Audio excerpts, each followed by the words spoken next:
Ah, j'ai trouvé ça formidable. C'était un feu roulant. Nous avons dû être interrompus à la fin, faute de temps, mais je sens qu'ils avaient encore beaucoup de questions en réserve. Et moi-même, je me retenais un petit peu dans les réponses parce que les questions étaient si riches, si importantes que j'aurais pu répondre une demi-heure à chacune d'entre elles. Donc j'ai trouvé ça absolument formidable. Et ce que j'ai particulièrement aimé, c'est la diversité des thèmes. Certains étudiants se posaient des questions sur le Québec, d'autres sur l'Europe, d'autres sur la planète. Certains posaient des questions économiques, politiques, culturelles, philosophiques. Formidable.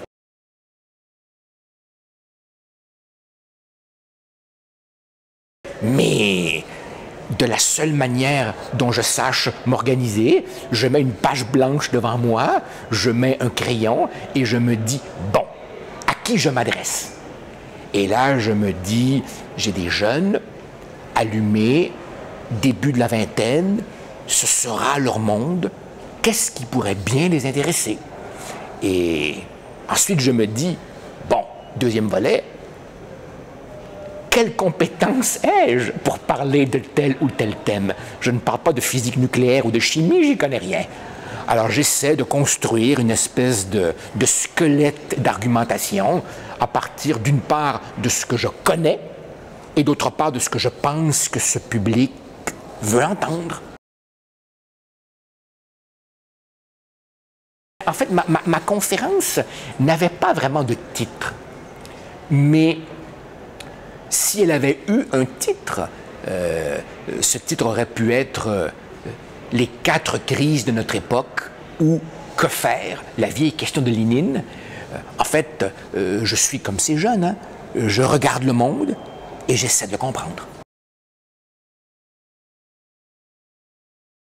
Mais parce que je vois, par exemple, à quel point les jeunes qui ont 20 ans aujourd'hui se posent certaines des mêmes questions que je me posais à leur âge, mais en même temps, ils vivent une réalité totalement différente, notamment au plan technologique. Encore aujourd'hui, je me promène ici à l'université et je vois ces jeunes avec toutes sortes de petits bidules. C'est un autre univers, un autre univers. Alors, j'essaie de trouver des passerelles, si vous voulez, entre ce qu'il y a de commun entre moi et eux, mais en prenant acte aussi du fait qu'ils sont différents de moi. Non, non, je crois que différence ne veut pas dire division. Différence ne veut pas dire division. Nous sommes à des étapes différentes de nos vies et j'en prends acte. Je suis marié, j'ai des enfants, j'ai fait une carrière politique, j'ai fait des choix dans la vie et je les assume. La plupart de ces jeunes auront des choix à faire. Je prends acte du fait que nous sommes à des étapes différentes de la vie. Vous avez raison, nous sommes dans le même navire. Nous sommes dans le même navire. Mais demain ou après-demain, c'est eux qui seront les commandeurs du navire. Moi, je serai un passager en arrière et j'irai là où vous déciderez. Hein.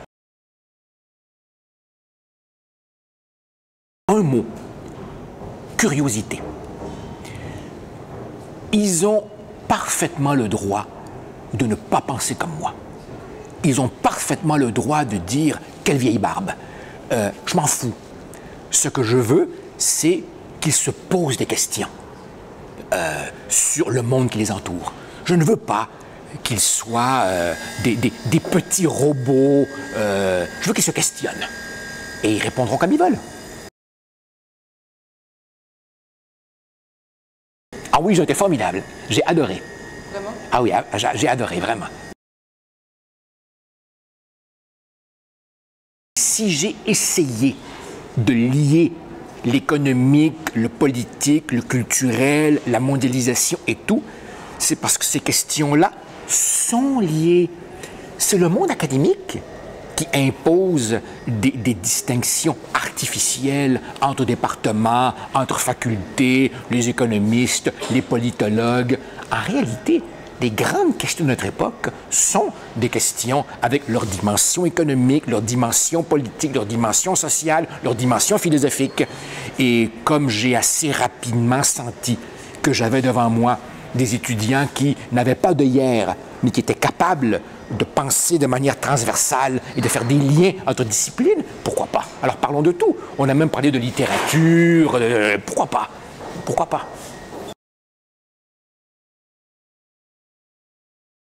Pour deux raisons.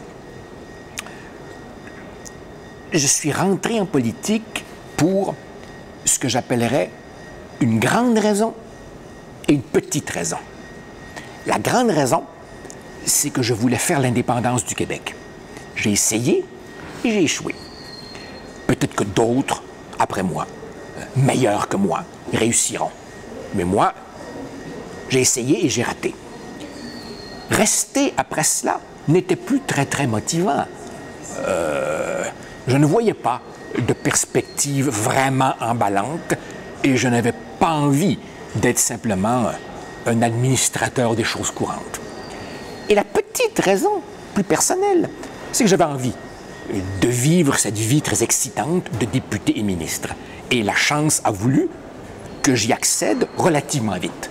Alors à partir de là, comme on dit en anglais, been there, done that. Je le voulais, je l'ai fait, je l'ai vécu. Merci, bonsoir. Et en politique, quand vous restez trop longtemps, vous devenez prisonnier du milieu politique. Vous n'arrivez plus à vous refaire une vie dans un autre domaine.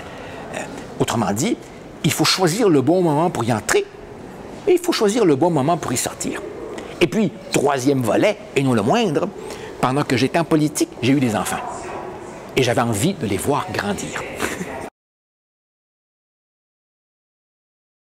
C'est formidable parce que vous êtes encore dans un contexte de communication et d'échange très similaire à la politique, très similaire, et vous êtes entouré de gens jeunes, intelligents, allumés, qui, au fond, m'aident peut-être à pas trop devenir un vieux con.